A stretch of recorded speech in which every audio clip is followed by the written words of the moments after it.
Hello friends, आप देख रहे हैं एके स्टडी फोकस।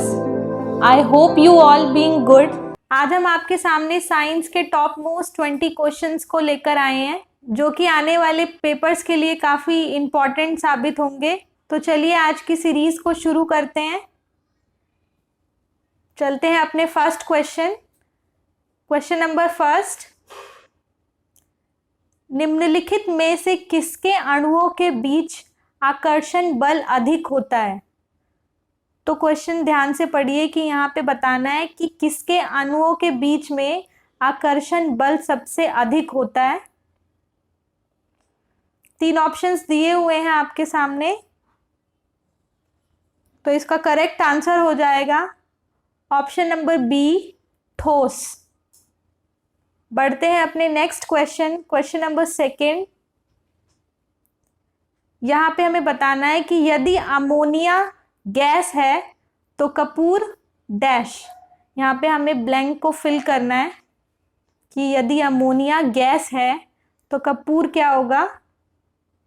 3 ऑप्शंस दिए हैं आपके सामने, तो इसका करेक्ट आंसर हो जाएगा ठोस। कपूर जो है वो एक ठोस होगा। बढ़ते हैं अपने next question number third. Dash एक शुद्ध पदार्थ है। तो यहां हमें बताना है कि 3 ऑप्शंस में से कौन है जो शुद्ध पदार्थ है। तो इसका करेक्ट आंसर हो जाएगा option number C, methane. Methane एक शुद्ध पदार्थ माना जाता है। बढ़ते हैं अपने नेक्स्ट क्वेश्चन नंबर फोर्थ।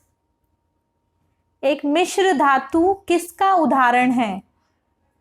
तो यहाँ पर हमें बताना है कि एक मिश्र धातु जो है वो किसका एग्जाम्पल है।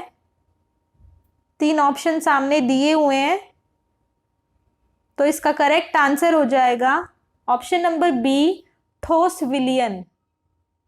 ठोस विलयन जो है वो मिश्र धातु का एग्जाम्पल है। बढ़ते हैं नेक्स्ट क्वेश्चन नंबर फिफ्थ। निम्नलिखित में से कौन सा विषमांगी मिश्रण है? तो यहां हमें बताना है कि तीनों ऑप्शंस में से कौन विषमांगी मिश्रण है। तो इसका करेक्ट आंसर हो जाएगा ऑप्शन नंबर ए, दूध। बढ़ते हैं नेक्स्ट क्वेश्चन नंबर सिक्स्थ। हवा एक डैश है। तो हमें यहाँ पे ब्लैंक को फिल करना है कि हवा एक डैश है। 3 ऑप्शन आपके सामने दिए हुए हैं, तो इसका करेक्ट आंसर हो जाएगा ऑप्शन नंबर बी, मिश्रणों का मिश्रण। हवा जो है वो मिश्रणों का मिश्रण है। तो बढ़ते हैं अपने नेक्स्ट क्वेश्चन नंबर सेवंथ। निम्न में से कौन एक यौगिक नहीं है? तो यहां हमें बताना है कि तीनों ऑप्शन में से कौन यौगिक नहीं है। तो इसका करेक्ट आंसर हो जाएगा ऑप्शन नंबर ए, लेड। बढ़ते हैं अपने नेक्स्ट क्वेश्चन नंबर 8। लोहे में जंग लगना इसमें से किसका उदाहरण है? तो हमें यहाँ पे बताना है कि लोहे में जो जंग लगती है वो किसका एग्जाम्पल है। 3 ऑप्शन दिए हुए हैं, तो इसका करेक्ट आंसर हो जाएगा रासायनिक परिवर्तन। ऑप्शन नंबर सी, रासायनिक परिवर्तन। बढ़ते हैं अपने नेक्स्ट क्वेश्चन नंबर 9। डैश एक रासायनिक परिवर्तन नहीं है। यहाँ पर हमको फिल इन द ब्लैंक्स भरना है, तो हमें बताना है कि डैश एक रासायनिक परिवर्तन नहीं है। 3 ऑप्शंस दिए हुए हैं, तो इसका करेक्ट आंसर हो जाएगा ऑप्शन नंबर बी, एक आइस क्यूब का पिघलना। तो एक आइस क्यूब का पिघलना जो है वो एक फिजिकल चेंज है। तो बढ़ते हैं अपने नेक्स्ट क्वेश्चन नंबर 10। डाल्टन का सिद्धांत किस नियम पर आधारित है? तो यहाँ हमें बताना है कि जो डाल्टन का सिद्धांत है, प्रिंसिपल है जो डाल्टन का, वो कौन से नियम पर आधारित है? 3 ऑप्शंस दिए हुए हैं आपके सामने, तो इसका करेक्ट आंसर हो जाएगा ऑप्शन नंबर बी, रासायनिक संयोजक। बढ़ते हैं अपने नेक्स्ट क्वेश्चन, क्वेश्चन नंबर 11। निम्नलिखित में से किसने परमाणु अभिभाजकता के बारे में बताया? क्वेश्चन नंबर 11, निम्नलिखित में से किसने परमाणु अभिभाजकता के बारे में बताया? 3 ऑप्शंस दिए हुए हैं आपके सामने, तो इसका करेक्ट आंसर हो जाएगा ऑप्शन नंबर बी, डाल्टन। बढ़ते हैं अपने next question, question number 12। Ammonia में N1 और N2 के द्रव्यमान हमेशा डैश के अनुपात में होते हैं।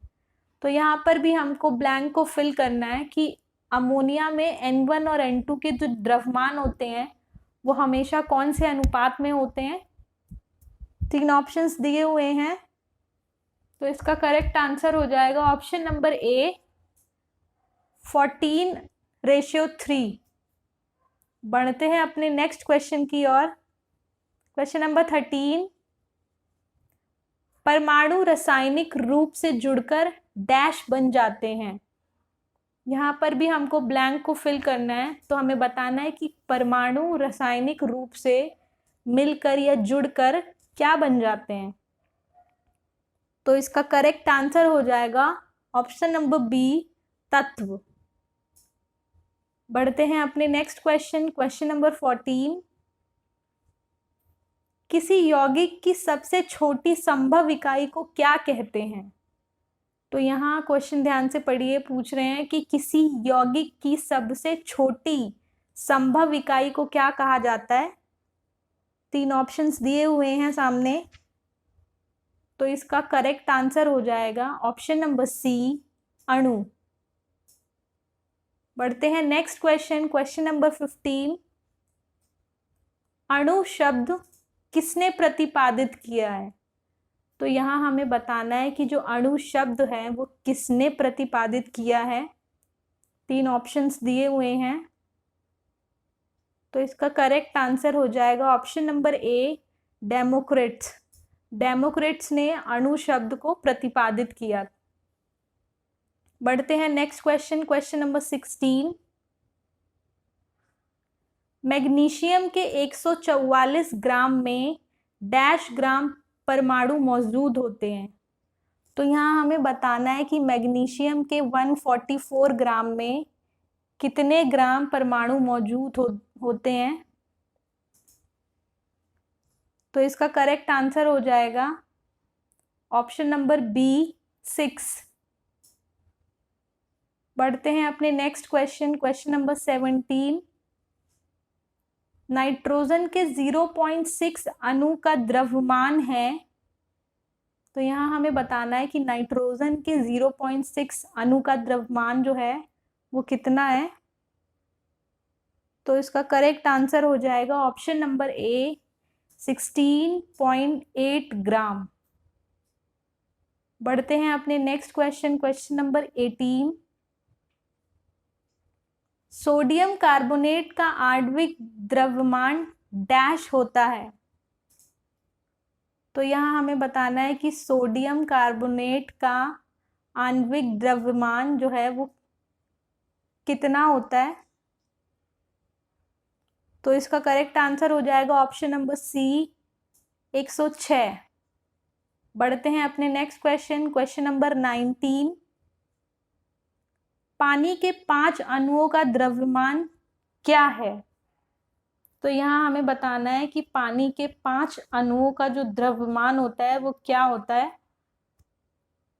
तो इसका करेक्ट आंसर हो जाएगा ऑप्शन नंबर बी, 90 यूनिट। बढ़ते हैं अपने नेक्स्ट क्वेश्चन, अपने लास्ट क्वेश्चन, क्वेश्चन नंबर 20। एक H2O अणु में उपस्थित हाइड्रोजन की प्रतिशतता डैश है। तो यहाँ हमें ब्लैंक को फिल करना है कि एक H2O अणु में उपस्थित हाइड्रोजन की प्रतिशतता कितनी होती है। तो इसका करेक्ट आंसर हो जाएगा option number A 1.11। I hope आपको वीडियो अच्छी लगी हो, आपको काफ़ी हेल्पफुल हो। तो प्लीज़ लाइक कीजिए, शेयर कीजिए, कमेंट कीजिए। मिलते हैं अपनी नेक्स्ट सीरीज़ में। Thank you for watching.